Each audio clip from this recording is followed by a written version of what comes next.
Satu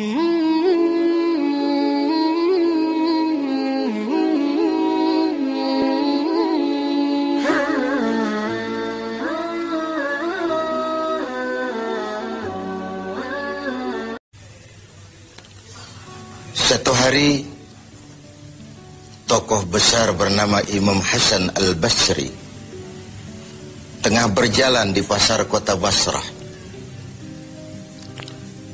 Datang seseorang lalu bertanya kepada beliau, "Ya Aba Ishaq," wahai Abu Ishaq, panggilan buat Imam Hasan Al-Basri. Katanya dalam Quran itu, "Ud'uni astajib lakum." Berdoalah kepadaku, aku akan jawab doamu. Mintalah kepadaku, aku akan penuhi permintaanmu. Begitu janji Allah dalam Quran.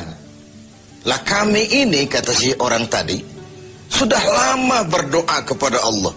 Sudah banyak kali kami memohon kepadanya. Wah, kok sampai sekarang doa kami nggak dijawab-jawab, nggak pernah dikabulkan. Ini bagaimana? Katanya berdoa, aku kabulkan. Sudah lama kami berdoa. Kenapa nggak pernah dikabul-kabulkan? Apa doa kami salah pasang? Apa Tuhan pas kebetulan nggak dengar? Atau bagaimana ini? Imam Hasan Al-Basri senyum lalu menjawab, "Ya ahlal Basrah, hai penduduk Basrah, hatimu mati. Dari hati yang mati, bagaimana mungkin doa akan terjawab? Tidak ada getaran yang menyebabkan channel kepada Allah itu nyambung. Tidak ada. Dari hati yang mati, doa tidak mengeluarkan getaran untuk sampai kepada aras. Hatimu mati, maka doamu tidak dikabulkan." Kita renungkanlah jawaban ini. Sederhana, doa tidak didengar Tuhan. Permohonan tidak dikabulkan olehnya.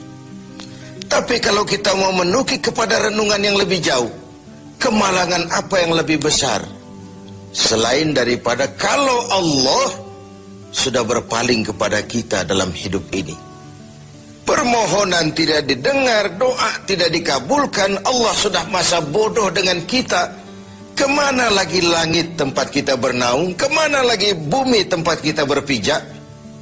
Kalau Allah sudah berpaling dalam hidup ini kepada kita, itulah kemalangan yang paling besar dalam hidup ini. Sementara kita berleha-leha, menurut kita kemalangan itu kehilangan jabatan, kemalangan itu kehilangan harta benda, kemalangan itu adalah kehilangan orang yang kita sayangi. Allah berpaling dalam hidup kita, tidak pernah kita melakukan evaluasi. Nah, apa yang menyebabkan hati itu jadi mati? Sehingga tidak ada getaran yang nyambung ke aras, yang mengakibatkan Tuhan berpaling dari kita. Doa tidak lagi didengar, permohonan tidak lagi dikabulkan. Ada beberapa hal yang menyebabkan hati jadi mati, sehingga doa tidak terangkat. Imam Hasan Al-Basri menjelaskan beberapa faktor yang menyebabkan hati menjadi mati. Tidak ada lagi getaran yang mengantarkan doa ke aras, sehingga Tuhan pun berpaling. Yang pertama kata beliau, "Araftumullaha wa lam tu'tuhu haqqah." Kamu kenal Allah, tapi haknya untuk disembah, kewajibanmu untuk menyembah, tidak pernah kamu laksanakan. Bagaimana hati tidak jadi mati? Kenal. Siapa pencipta alam semesta? Allah. Siapa pencipta lautan, gunung, sungai? Allah. Siapa pencipta langit dan bumi? Allah. Siapa pengatur segala-galanya? Allah. Sholat apa tidak? Tergantung kebutuhan. Kamu kenal Allah, tapi haknya untuk disembah, kewajibanmu untuk menyembah, tidak pernah kamu laksanakan. Bukankah simpel bahwa Fatihah saja mengajarkan iyyaka na'budu wa iyyaka nasta'in? Hanya kepadamu kami menyembah dan hanya kepadamu kami mohon pertolongan. Tertibul kalimat, na'budu dulu baru nasta'in. Kalau na'budu terlaksana, nasta'innya pasti top chair. Hanya kepadamu kami menyembah, hanya kepadamu kami mohon pertolongan. Kalau ibadah beres, pertolongan pasti datang. Doa didengar, permohonan dikabulkan, munajat pun diterima. Kenapa? Na'budunya beres, maka nasta'innya nikmat. Tidak diajarkan kita iyyaka nasta'in wa iyyaka na'budu, tapi na'budu dulu, baru kemudian nasta'in. Kalau hati tidak mau mati, janganlah pengenalan kita kepada Allah tidak diiringi dengan pendekatan kita kepadanya. Bagaimana cara mendekat kepada Allah? Logika saja.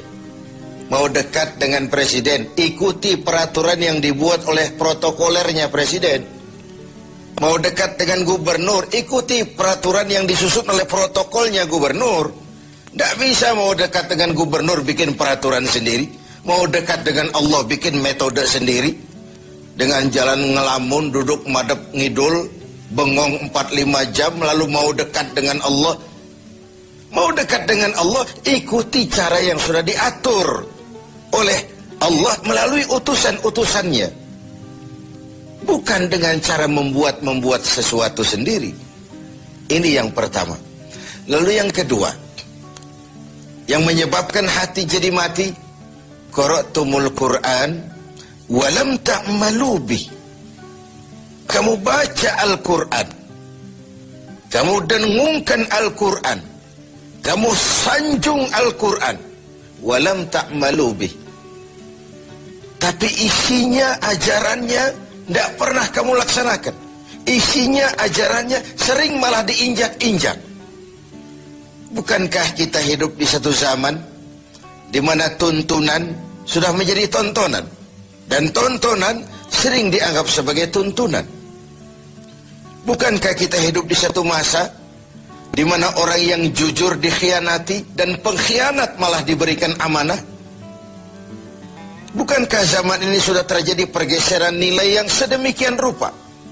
Kita baca Al-Quran, kita musabakohkan pula bacaannya, tapi isinya, ajarannya tidak pernah kita laksanakan. Bahkan nyaris sering kita injak-injak. Hati jadi mati. Sama dengan kalau kita dikirimi surat oleh seseorang yang sangat kita kagumi. Kita baca surat itu siang malam. Kita ceritakan kepada orang, saya dikirimi surat oleh orang yang sangat saya kagumi. Tapi perintah yang ada dalam surat itu tidak pernah kita laksanakan. Saya percaya betul yang kirim surat mesti marah. Kau baca itu penting supaya kau ngerti apa isinya. Tapi setelah kau ngerti, mbok ya laksanakan. Begitu Al-Quran diturunkan kepada kita. Kamu baca Al-Quran, tapi isinya tidak pernah kamu amalkan. Bagaimana hati tidak akan menjadi mati karenanya? Pemilih yang berbahagia. Yang ketiga, penyebab hati itu menjadi mati, akaltum ni'mata rabbikum walam tashkurulah. Kamu makan nikmat Tuhanmu, tapi tidak pernah kamu bersyukur kepadanya. Ikan Tuhan di laut itu tiap hari diciduki, tapi Tuhannya diabaikan. Tidak pernah sesaat pun dalam hidup ini nikmat Allah pernah berhenti. Sejak kita bangun tidur sampai kita tidur kembali, bahkan tidur itu sendiri. Dari sekian nikmat yang kita tidak akan pernah sanggup menghitungnya, Tuhan cuma minta syukuri nikmat itu. Kalau kau syukuri, aku tambah. Kalau kau ingkar, azabku itu pedih. Tiap hari kau makan nikmat Tuhanmu, akaltum ni'mata rabbikum. Kau makan nikmat dari Tuhanmu, walam tashkurulah, tapi kepadanya kamu tidak pernah bersyukur. Baik syukur dalam bentuk ucapan, lebih-lebih syukur dalam bentuk perbuatan. Karena kalau syukur ucapan semua bisa. Alhamdulillah, terima kasih Tuhan, puji syukur, terima kasih Tuhan. Tapi perbuatannya sering tidak sinkron dengan ucapannya. Kalau saya diberikan harta oleh Allah, mulut saya tidak pernah berhenti. Alhamdulillah Tuhan, terima kasih dikasih harta. Tapi pelitnya 17 setan. Rasanya orang itu baru syukur perbuatan, baru syukur ucapan, belum syukur perbuatan. Karena syukur perbuatan artinya mempergunakan suatu nikmat sesuai dengan kehendak yang memberikan nikmat itu. Allah memberikan harta kepada saya. Apa yang Allah kehendaki dengan menggunakan harta ini? Bagaimana kehendak Allah tentang penggunaan harta ini? Allah memberikan jabatan kepada saya. Apa yang Allah kehendaki dengan memberikan jabatan ini kepada saya? Mempergunakan suatu nikmat sesuai dengan kehendak yang memberinya. Itulah syukur yang sebenarnya. Ini yang keempat. Yang kelima, penyebab hati itu jadi mati. Qultum annal mauta haqqun wa lam tasta'iddu lah. Kamu yakin, kamu percaya, kamu tahu betul hidup akan berakhir dengan kematian.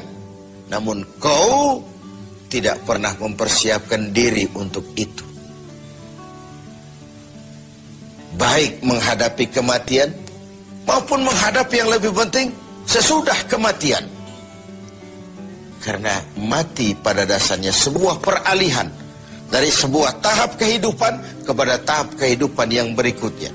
Bukan akhir. Bahkan saya lebih cenderung mengatakan mati adalah istilah yang digunakan bagi orang yang sedang hidup. Si fulan mati, itu kan kata yang hidup. Yang mengalami sedang pindah ke alam lain. Jadi tidak ada alasan hidup sulit bener, mending mati habis urusan. Tidak selesai sampai di situ. Tidak selesai urusannya. Hidup terus berlanjut di alam barzah, terus berlanjut di alam mahsyar. Ini satu perjalanan panjang. Seperti kita akan berangkat ke luar kota yang jauh, tentu kita harus menyiapkan bekal.